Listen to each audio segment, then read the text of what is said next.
Okay, my friends, we're gonna go through our PowerPoint about blood, and I'll just talk you through it and you can watch and listen.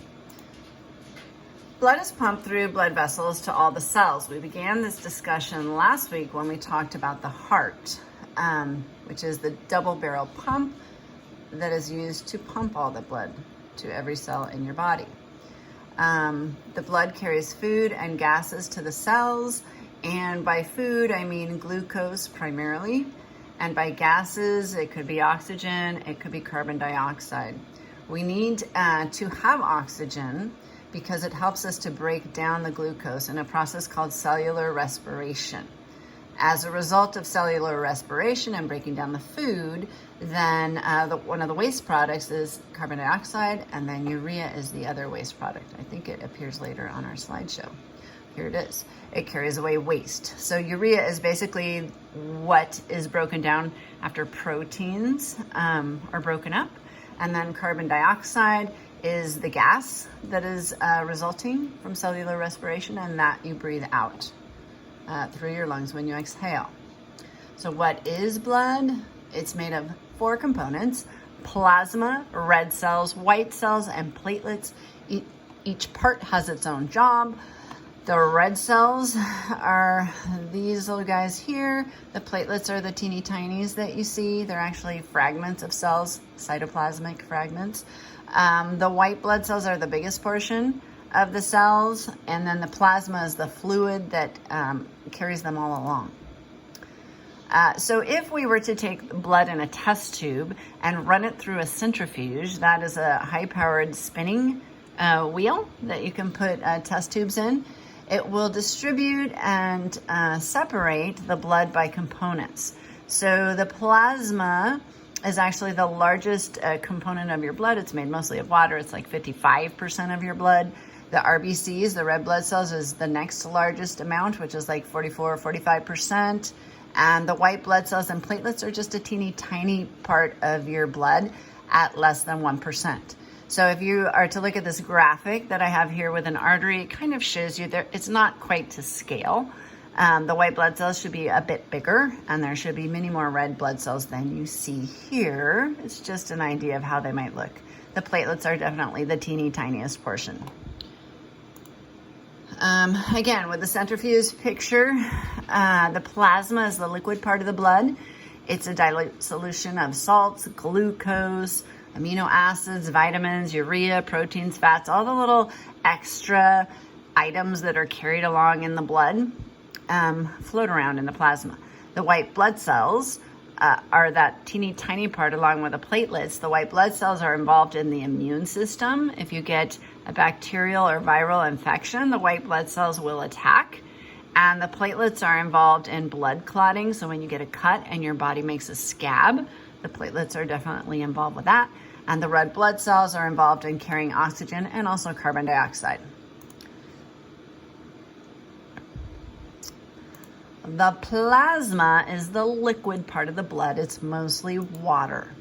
It carries everything in the bloodstream. So you have trillions of blood cells in your body carrying oxygen and carbon dioxide. You have white blood cells that are fighting infection. You have platelets in there to stop bleeding. You have digested food. You have waste. You have hormones. Everything is being carried along, the good and the bad. It's yellowish in color, yellowish and clear. It's a thick liquid. It's not as thin as water. It's not as thick as red blood cells. It's somewhere in the middle. It acts as sort of kind of like the oil for a car engine. So the oil helps things to run smoothly and keep from getting gummed up in your motor. And it's like a lubricant.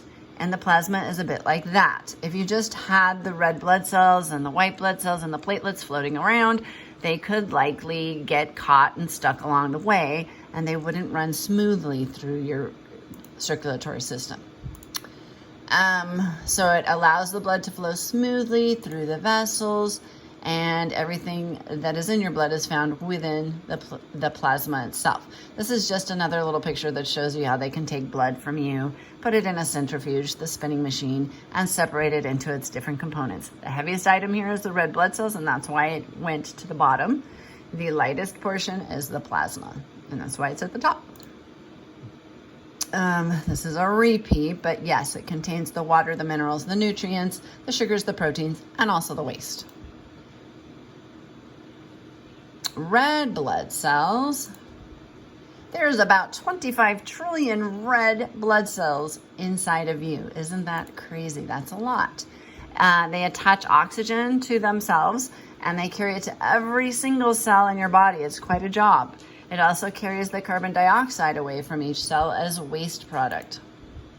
Mature red blood cell, a mature one has no nucleus. Only the baby red blood cells have the nucleus. And then eventually the nucleus gets pushed out of that red blood cell and it allows it to have more space to carry more oxygen. So there's a use for it. There's another purpose why you have to get rid of the nucleus is that it helps the red blood cell to be a little flatter. There's nothing in the middle of that little red donut except for a little bit of tissue. And so it can bend and flex a little bit when it has to travel through capillaries, which are much smaller than it. If you remember, you have several types of blood vessels in your body. We talked about this when we talked about the heart. The arteries are the biggest ones. They carry the blood away from the heart. The veins are the smallest ones, the smaller ones, I should say. They carry blood back to the heart. In between the arteries and the veins, you have many, many capillaries, which are very, very tiny blood vessels, of which the wall of a capillary is so thin that it's almost leaky. So things can go back and forth between the blood and the body at the point where you have capillaries. So oxygen can kind of filter in and out of the capillary, as can carbon dioxide. That's why the walls of the capillaries have to be so thin. Red cells live only for 4 months, but new ones are constantly being made. Where are they being made? In your bone marrow. Here is kind of a neat picture of the red blood cells carrying the molecule called hemoglobin. So if you look at the red blood cells, they show you there's little hemoglobin molecules, which are actually proteins. And at some point, the proteins are there to have oxygen attached to them. So the oxygen gets bonded with the hemoglobin molecules, and when it does, it changes the color of the red blood cell. So this picture is a little bit misleading because it shows the oxygen is blue, and then when it attaches, it looks blue. But really, when oxygen attaches to hemoglobin, it is bright red. The hemoglobin is bright red. When the oxygen is released and goes away, and then the red blood cell picks up carbon dioxide, then the red blood cell turns a darker, deeper color. It's no longer that bright red. It's more of a deeper, darker burgundy. It's not quite the blue that we always talk about, although the veins that course through your body, and you can see them, look kind of bluish to you, right? But you don't really have blue blood inside of you. If you bleed, you would see dark red blood. So now this hemoglobin molecule physically attaches the oxygen to the red blood cell, so it can move it around the body. And that heme in the hemoglobin is actually a bit of iron that is inside of your body, inside of your red blood cells. And it's partially what gives the red blood cell its red color. If you think about geology, if you've ever had it, when you have iron inside of a rock, it's kind of a rusty red color. And it is very similar to what happens with your blood.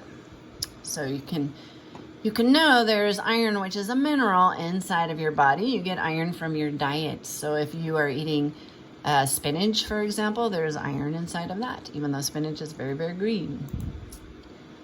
That's just a cool picture of red blood cells traveling through the vessel. White blood cells, there's only about 1 trillion. Boy, that's hardly any, right? But when you think there's 25 trillion of your red blood cells, then there's not so many white blood cells. They are twice as large as the red cells, and they're bigger. They have a nucleus inside of them.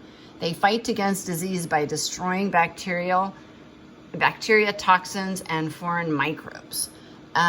They do it a little bit like when we talked about amoebas, which are protists actually.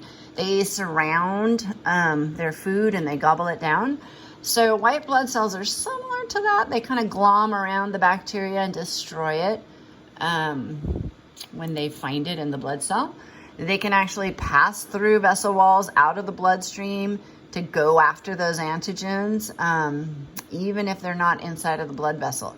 So you'll see those white blood cells sometimes outside, particularly if you have an infection and you see like something that we call pus, and it sounds really gross, but that is a bunch of white blood cells that have attacked bacteria in your body, and now they're coming out of your body because they're trying to get rid of it and take it out of you.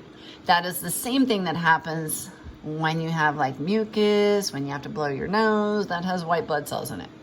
A little bit gross, but it's important for your body to be able to get rid of infection. How do we get sick? Well, sometimes the white blood cells can't recognize the antigen fast enough, or there are too many. So every type of bacteria or virus has little markers along the outside of it that distinguish or tell your body what it is, and all of your cells have these markers on them. So the white blood cells won't attack cells that have markers that are familiar to them.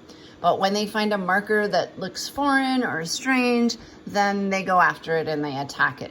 But sometimes your body is just overwhelmed by too many of the virus or bacterial cells to be able to fight against it, and that's when you get sick.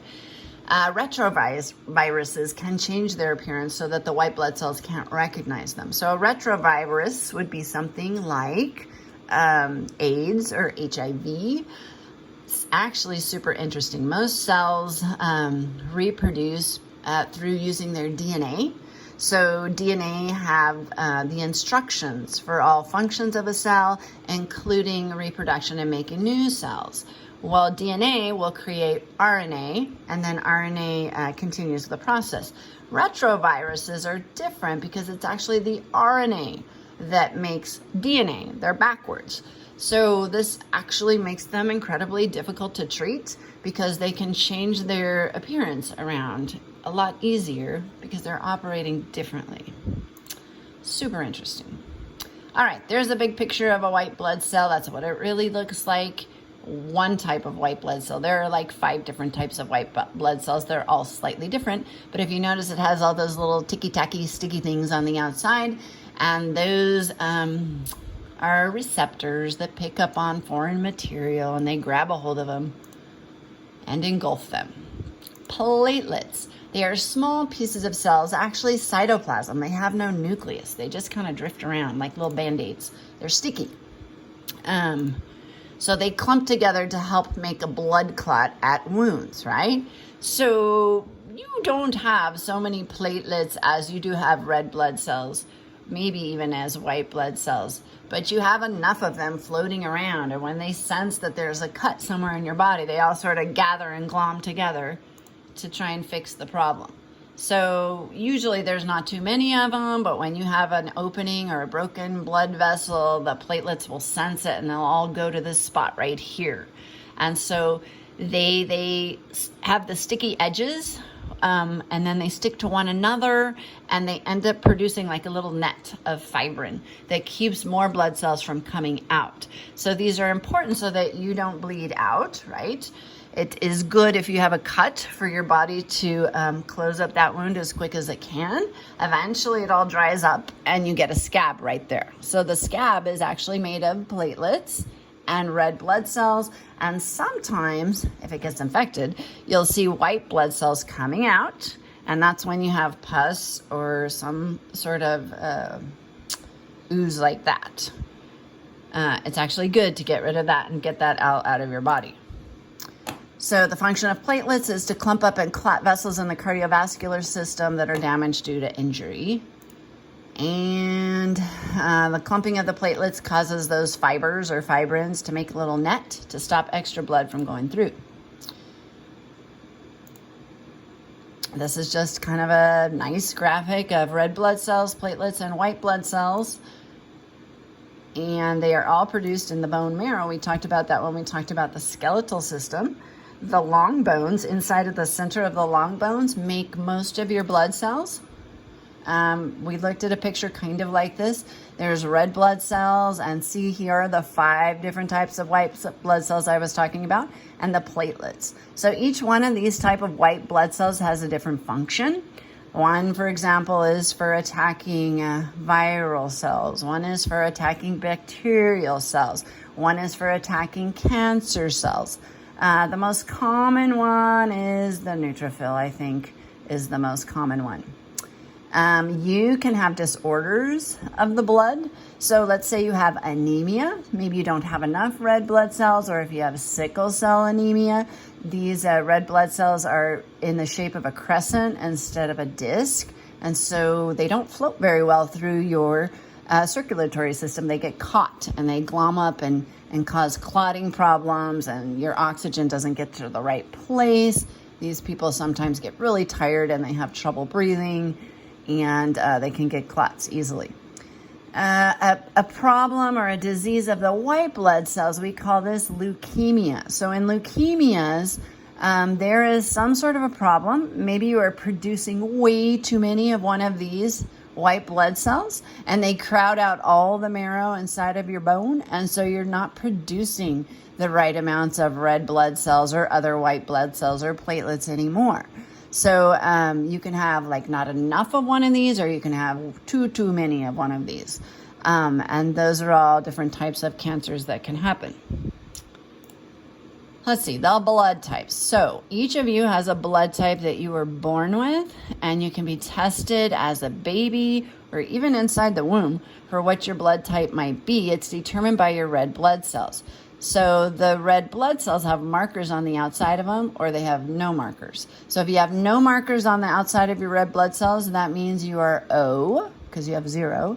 But you might have A markers, B markers, or you might have both A and B markers. A, B would be the most rare or unusual. O is the most common. I'm O. They don't occur equally in the populations, right?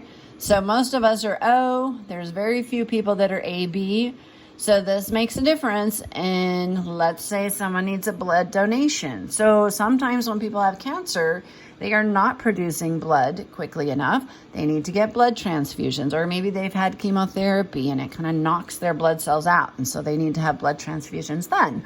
Or sometimes maybe somebody's been in an awful accident and they've lost a lot of blood and they have to receive a blood transfusion. These are all possibilities, but if you're going to take somebody else's blood, you need to know what your blood type is, and also they need to know what the blood type of the donor is. They have to match up or be compatible with one another. If you receive a donation that is not compatible with yours, you could become very sick and actually die from that. So it is important to know what your blood type is. Your parents probably have it somewhere in their medical records, because usually babies are typed at birth, okay? So this little graphic just shows you who can donate to who, basically. So if I am type O negative, I am the best donor there ever was. I can give to anybody.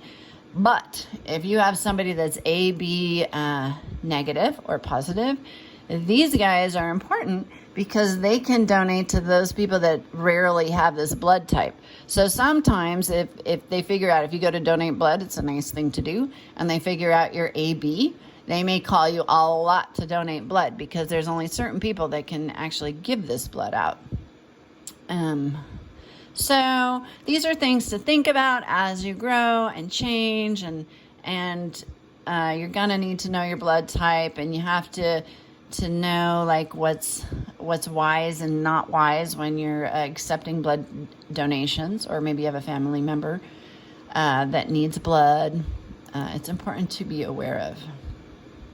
There is another factor besides A, B, and O that affects blood, and it's called the Rh factor. It's just a different type of marker. So you can have this marker and be positive, Rh positive, or you may not have this marker and you are Rh negative. So this is important because if you are trying to donate blood to somebody, you have to look at this other marker as well besides the A, B, and O. So an Rh positive person should only give blood to somebody that is also Rh positive. They should not give blood to somebody that's Rh negative. This can cause a really big problem for the Rh negative person that's getting the blood. They can get really, really sick. You're not supposed to have these positive things inside of your blood if you don't have a way to deal with it and you're not compatible. If you are Rh negative, that's a good position to be in. If you're a donor, you can donate to either positive or negative people. It's handy that way. If this kid right here that's Rh negative gets Rh positive blood from somebody, their body will develop antigens against it and will trigger like an antibody reaction, like a big antibody reaction, kind of like an allergic reaction type of a deal. But full body, like all at once that happens, and you get very, very sick with that.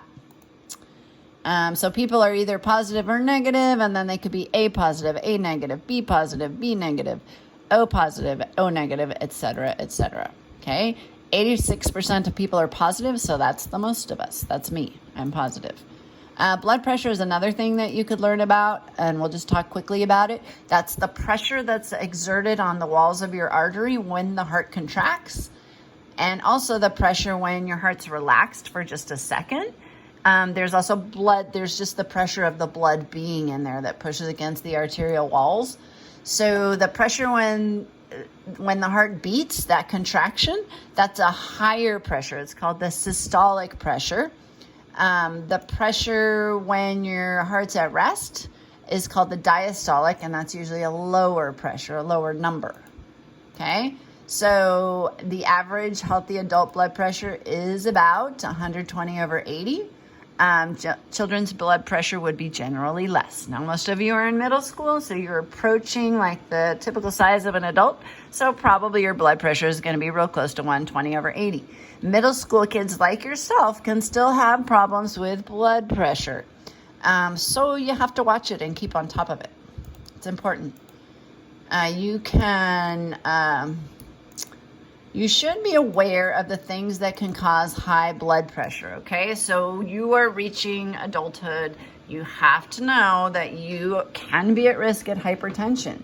If you have a lot of stress in your body, if you are high salt intake, if you are a little bit overweight and you're eating too much food with a lot of cholesterol content, or maybe it's in your family, your genes, you just might have high blood pressure in your family, or if you never exercise. All of these things can lead to problems with hypertension or a high blood pressure. If you do happen to have a problem with hypertension, these are the items that it can lead to. So you could have a stroke. Usually this happens in older people. Heart attacks can happen in older people. Kidney failure and respiratory failure doesn't usually happen in kids of your age, usually older people that have been dealing with high blood pressure for a while. So that concludes our blood discussion. I hope to talk to you soon, and I hope you have a good evening. Take care, my friends.